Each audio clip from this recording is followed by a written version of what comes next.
What is going on, beautiful people? I am Lee Hammock, the diagnosed self-aware narcissist known as mental illness, and welcome to another episode of the Narcissists Code. If this is your first time seeing my face or hearing my voice, I'm a clinically diagnosed narcissist, and I use my platform on social media to raise awareness for NPD, get more people into therapy, and also validate the victims, survivors, and thrivers of said disorder. Said toxic people, said toxic traits, y'all. Today's episode is going to be about why do narcissists abandon you when you need them the most. Let that sink in real quick, y'all. While it's sinking in, sink over to Amazon and check out this self-love journal. Lee Hammock, I Love Me. Help you rebuild their self-love and self-identity. I have a self-love course coming out here pretty soon. The journal's part of it. So, no, but seriously, y'all, why do narcissists abandon you when you need them the most? I truly believe, and this is speaking from even personal experience here too, is that a lot of narcissists, including myself, we lack emotional capacity. We have limited emotional capacity. Like, we have the full range of emotions. We just don't like to experience them on a very consistent basis. We don't like to waste emotional energy. We don't like to, be vulnerable to people and things like that, because we, in our youth, a lot of times we were conditioned to believe that vulnerability equates to being weak. You know what I mean? Equates to being weak in some way, shape, or form.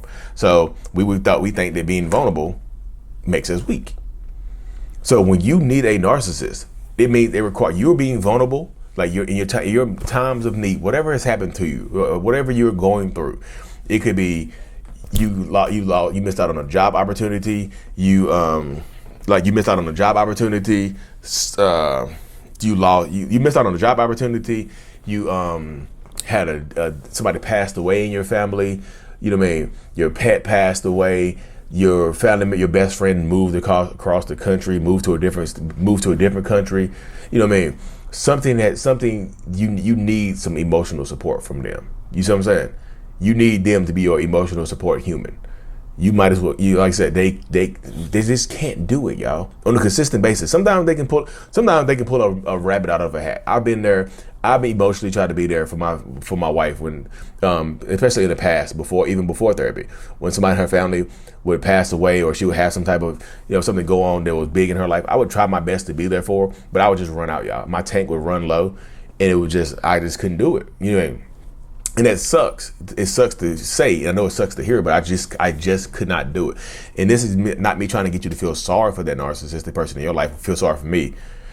This is just me telling you my perspective. It's just like, I just could not do it any longer. I did it for as long as I could, but that's why you see a lot of times when you like, narcissists kind of give you a timetable for your healing. Like, hey, look, I'm gonna give you all I got, and that's it. I'm gonna give you all I got right now, and that's all I got right now. You know what I mean? I'm gonna give you all I have right now, but that's all I have right now. Sorry, y'all, my hair is hurt. Sorry, y'all.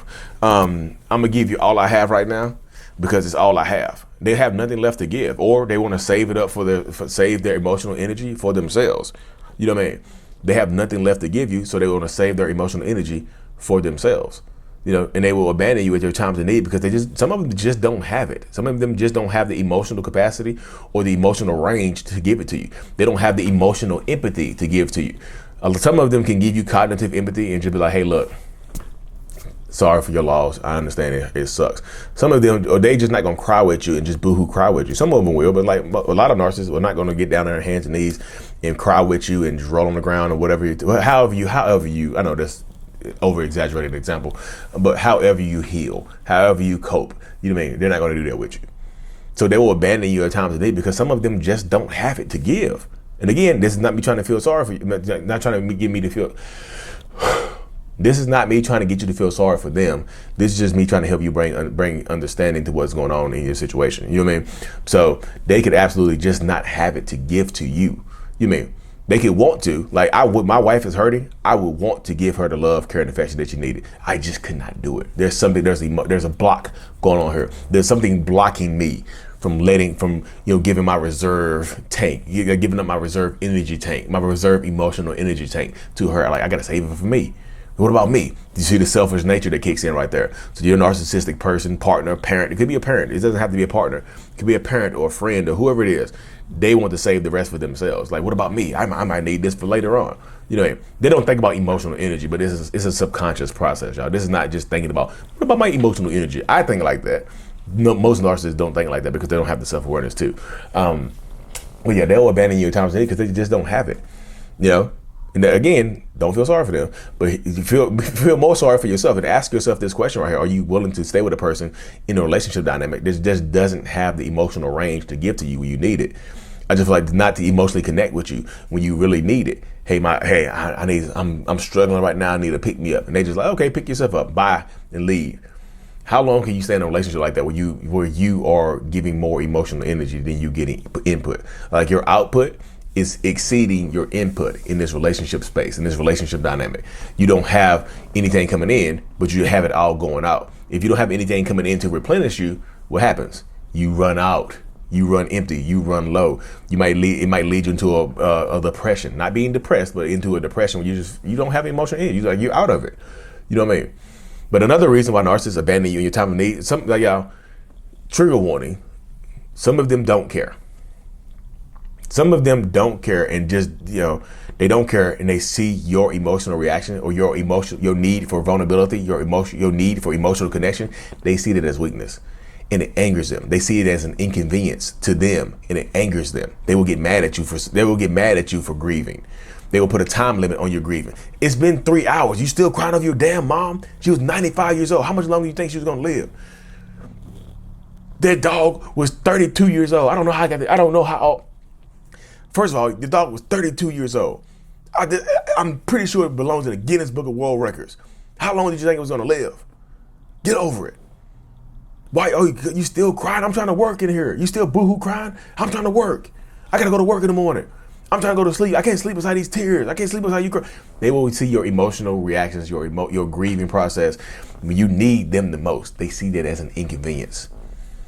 And some narcissists, they get angry at you being vulnerable, and they will kick you while you're down. Sometimes physically, sometimes emotionally. And some narcissists don't only kick you while you're down. They will try to bury you while you're down. They will destroy you. They will add to your need, your emotional need. They will add to it. They will add to your emotional need because you want a partner that connects to you. You want a parent that connects to you in your times of emotional need. You don't have that right now, do you? You know what I mean? You don't have it right now, do you? You see what I'm saying? That's a very unique space to be in because you don't have it. You want it so badly, but you don't have it because you're not getting it from this person. You're not getting it from your partner. And that sucks so badly. Especially when you're in these relationship spaces. When you see it, you can become jealous too, y'all. And this is the thing about being in a relationship with narcissists. You being in a long-term relationship with a narcissist, you can become jealous of other people being in healthy relationships around you. Everybody else is getting treated a certain type of way. You getting treated like crap. You see other people crying and their partner hugs them and caresses them and is there for them the whole time, and your partner just leaves the house and goes out drinking with their buddies or goes out has a girls night. You see what I'm saying? They do things like that while you can become very jealous of situations like that, y'all. Again, how long are you willing to put up with that? Again, I think people see my platform and think I'm just telling everybody to leave their relationship. I'm just providing you information and context. And should you decide to leave, here you have the information in front of you. Are they putting in work on themselves? Are they trying to at least connect to you? You're in that boohoo crying. Do they shut the door while you're crying? When you're grieving? Oh, my dad passed away. Oh, damn, that sucks. I'll be in here. I'm gonna go out. I'm gonna go downtown. I'm gonna go to the bar. I'm going to my friend's house. Beep. I'm turning on the PlayStation 5. Boop. I'm going to the girls' night. Whatever the situation is, right there, y'all. And I think a lot of people need to understand and realize that's how it goes. And it's going to suck. It's going to be a lot to deal with. It's going to be it's going to really suck. It's going to hurt too. But at the end of the day, you have to decide what you're willing to deal with, what you're willing to put up with. You know what I mean? Really, seriously. Because they're going to abandon you when you need them the most, because sometimes they like having that power to control over you. They like having the power to hurt you. Sometimes you have a sadistic, narcissistic person that likes to see you in pain. So they will intentionally add to your hurt. While you're in pain, suffering, crying, you need them. I got a Zoom call here in a second, y'all. You need them the most. Y'all heard the Zoom. I still do one-on-ones over Zoom. Mentalhealness.net. You need them the most. They kick you while you're down. They try to bury you. They just try to make your need for them even more. So you have to make a decision for yourself. Like, is this the future that I want for myself? Is this how I see myself in 10 years? Because you get to a certain point in your life where life starts taking more things away than it gives you. You start losing your friends. You start losing your family members. You start losing yourself. You start losing people. Your kids leave the house. Like I said, you could have raised your kids till they turn 18, 19, 20, 21. They leave for college. They move in. They fall in love and move out of your house. You might have an emotional reaction then, and you need your partner to be there for you. Guess what? Oh, I'm so glad I'm home alone now. Damn, thank goodness. Again, they will abandon you at your worst times, because some of them don't have it. Some of them don't care, and some of them like to see you in this state of emotional need. They like to see you in this pain. And I know that sucks for a lot of people to hear when I say they like to see you in this pain state, but it happens a lot of times, y'all. It really, really does. You know what I mean? So I just feel like you have to empower yourself on this journey, this self-love, self-healing journey, and all this other stuff, y'all. Anyways, y'all, let me hop off here. I have this Zoom call right now. Zooms, again, one-on-ones available at mentalhealness.net.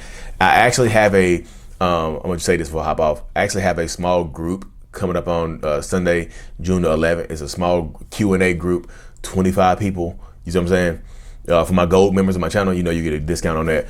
The link is in my description as well, y'all. It's a small group. I think it's like 15 people. It's only 15 people. 15 people. Small group, couple of hours, Q&A, introduction, building community and things like that, y'all. Like and subscribe for more. Mental Healness is out. Peace.